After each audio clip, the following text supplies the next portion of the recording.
តបលភ័ណ្ឌនៃដែនសក្កៈហើយព្រះអង្គទ្រង់ព្រះប្រសូតនៅថ្ងៃសឹកពេញបរមីខែពិសាខឆ្នាំច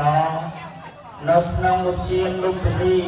ក្នុងរវាងចន្លោះនៃនគរទាំងខាងព្រះយតានិងខាងព្រះបិតាបើបច្ចុប្បន្នសព្វថ្ងៃនៅក្នុងប្រទេសនេប៉ាល់